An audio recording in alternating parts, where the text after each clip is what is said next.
Hey everyone, SUBSHIFT here, and this is my first YouTube video. I've been meaning to do this for a while. I'm going to walk you through my track, My Mind, today, which came out on Insomniac Records, label In Rotation. If you don't know me, I'm a DJ and producer who makes a bit of tech house and a bit of bass house, and kind of everywhere in between as well. So yeah, let's get into it. How I started this track is how I start all of my tracks, and it's starting with the drums. So I've got my kick here. For my kicks, I always tend to use kind of like thumpy kicks, and I usually take a bit of the top end out because I'm not a huge fan of clicky kicks, but they do work in some places, but I'm not a big fan, so I tend to take a bit of the high end out.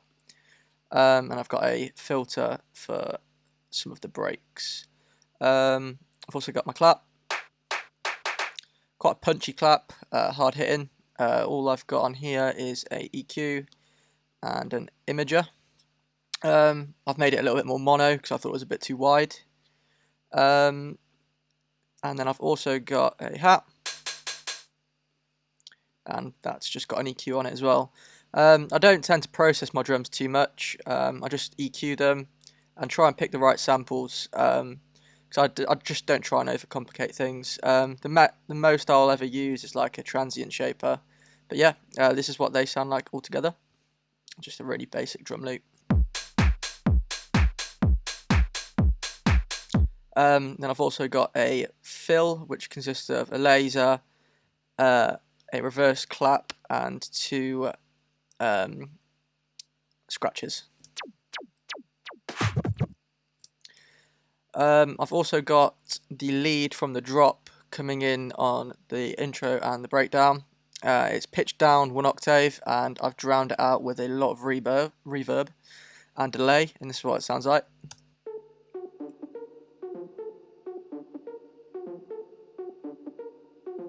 What I've got on it is a Valhalla room, quite wet. It's got a lot of decay on it and mix.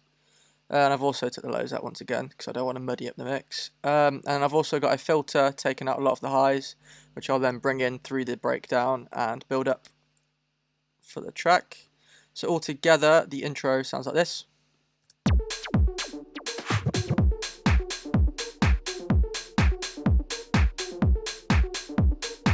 Nothing too complicated. I suppose it's easy for DJs to mix into, which is good. Yeah, moving on to the breakdown. It stays the same. I take the low end out of the kick with a filter. Then I also bring the bass in, which sounds like this.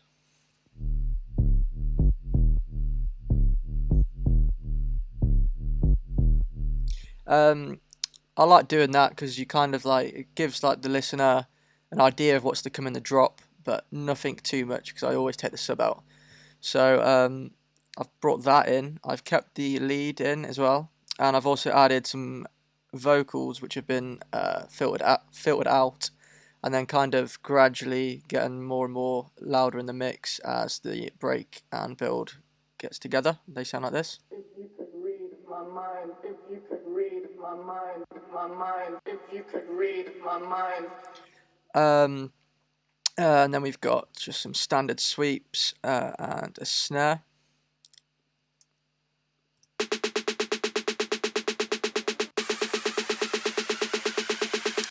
And then on the master, I usually put an endless smile. If you don't know what it is, it's a plugin which it adds like a load of delay and reverb to your master, and it gives it like a lot of intensity to your master. It's quite cheap and it works really well. And I've also got another filter just to take the lows out, just to create even more tension in the track. Keep the drums in, but I filter them out in the end as well. And I've also got a fruity balance on the master, which I use to automate the volume of the track, just to create even more of a big drop. So if the track's getting quieter towards the end of the build-up, the drop will hit even harder, which is what I do on pretty much every track. And this is what the build-up sounds like altogether.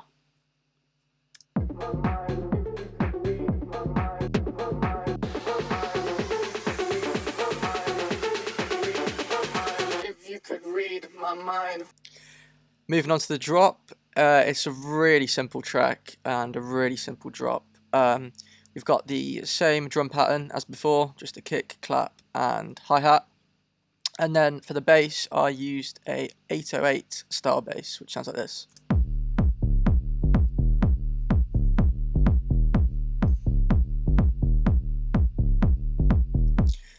For this one, I think I used the FL Studio plugin Flex for this. Yeah, it's basically a big kind of sample library with a load of different 808s and different synths in.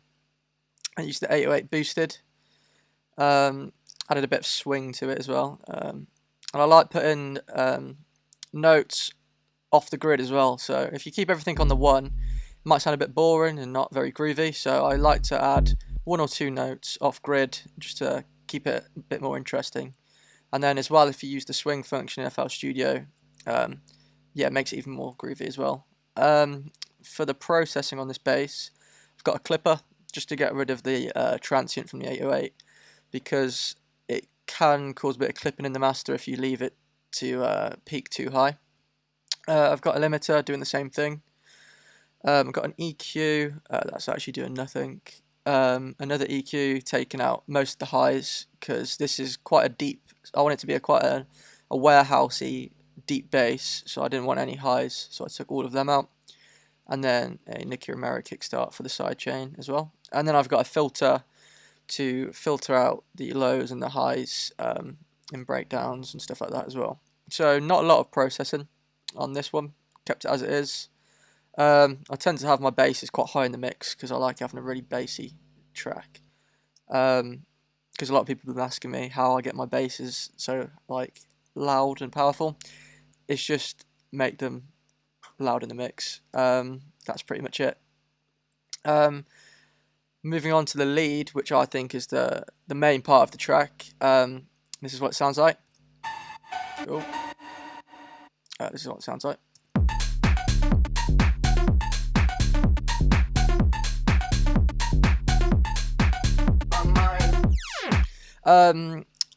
It's just a really weird pluck, which was a preset. This is what it sounds like on its own.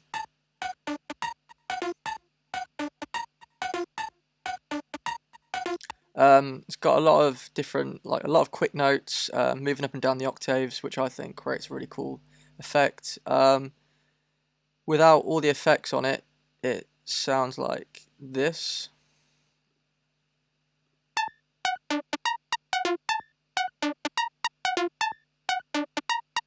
Which I think is a bit dry and a bit boring. So I added a ton of effects to it. I'll go through them one by one. Starting off with the effector plugin, I added a bit of bit crushing to it. Sounds like this with it. It's already sounding a bit more like the final product. Another bit crusher, just add a little bit more high end. A little bit of delay, ping pong delay, just to make it a bit more wet and just flitter between each ear, make it a bit more interesting. And then this is what it sounds like. It's only subtle, but if you're wearing headphones, you'll be able to hear it even better. The Valhalla Room reverb, it's off, but I automate it in the transitions to kind of sweep into the next part of the track, which I'll show you later. An EQ to take the sub out. I probably could have took more out actually, looking back at it. And a wider plugin just to make it more stereo, because I thought it was a bit mono. And then an imager, and that was just to check if it was in phase or not. And then another kickstart for the sidechain. So yeah, that's how it sounds by itself, if you want to hear it again. I think it's quite a trippy sounding pluck, kind of like anti-up style. I think it works really well with the bass. So yeah, moving on to the kind of little bits of the track that you might not notice, but I think really help a track work out. So we've got this little effect shot. It's kind of like a, I don't even know what you call it, like a rubber. But I put that on the 1 here and I took out the bass, the lead, and all the drums apart from the kick to kind of create a bit of variation, and this is what it sounds like.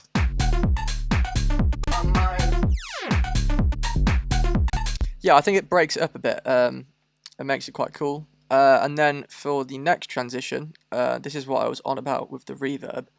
I've automated the mix to go from 0 to 100, and it kind of creates like a sweep to go into the next part of the track. This is what it sounds like.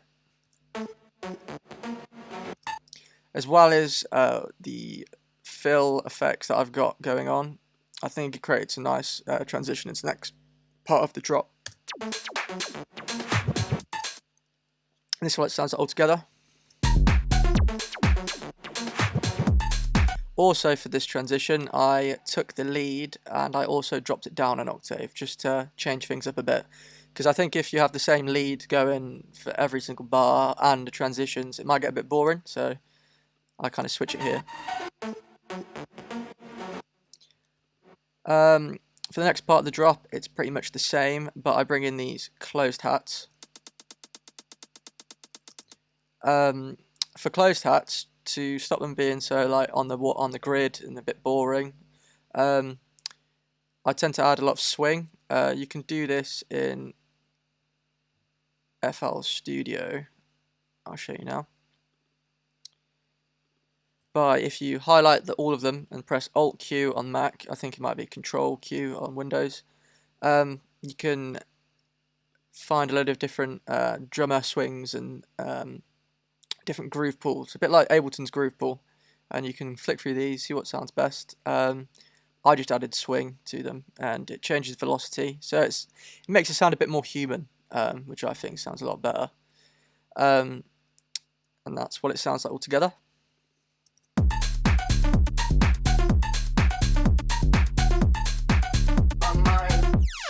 I try and change things every 8 bars at the maximum, just to keep things interesting. And I'll do that again in the next bar by adding the vocal again.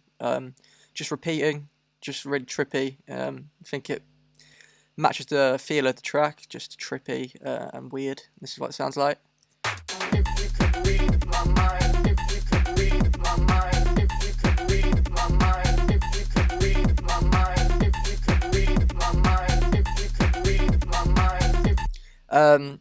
Yeah, it's really, it can be, some people might think that's quite annoying, but yeah, I just think it's really trippy and cool. And for the next part, I change it up again. I chop the vocal up, so it's only reading the end of each sentence. This is what it sounds like too.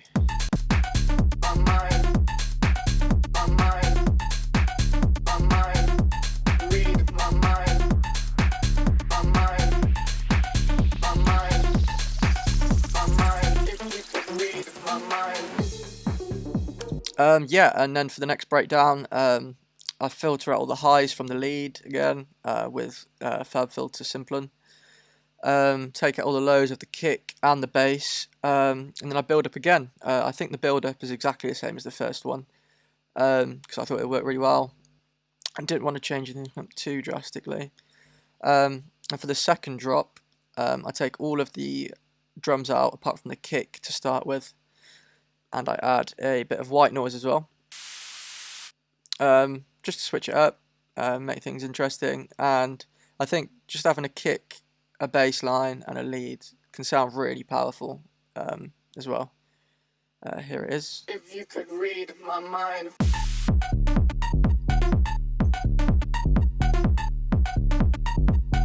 I slowly bring the drums in, starting with the hats.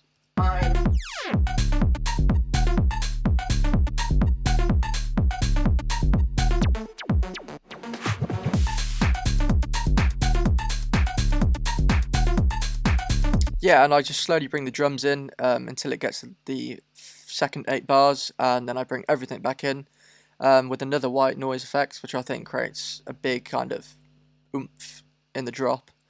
Yeah, and the rest of the drop is exactly the same as the first one, because I thought I'm going to create a really annoying track that's really repetitive and hope people like it. So a few things people have been asking me is how I mix down my tracks as well. Most of the time I use my ear, which can be a bit crap a lot of the time. But recently I've found a plugin called Reference, I think it's called. Yeah, Reference by Mixing in the Master, I think it's called. Yeah, and you can load a reference track in that you like. So, for example, Blue Claire, he's a really good producer, so I might drop one of his tracks in, and it matches the loudness of his mastered track to your unmastered track. So you can match the levels more easily. Yeah, and it's a really good plugin. It's only cheap, and it really helps getting your levels right. As well as Span as well. Perfect. Especially with the reference track, seeing if your highs are too harsh or you've got too much bass or too little bass in your track. Mixing visually can help a lot as well. So yeah, this is a really simple track. I only used around like 35, 40, maybe not even that, channels on FL Studio. I try and keep things really simple because I'm not the most technical producer, and yeah, that's how it works. I hope you've liked it. I hope you've learnt something. And yeah, thanks for listening. See ya.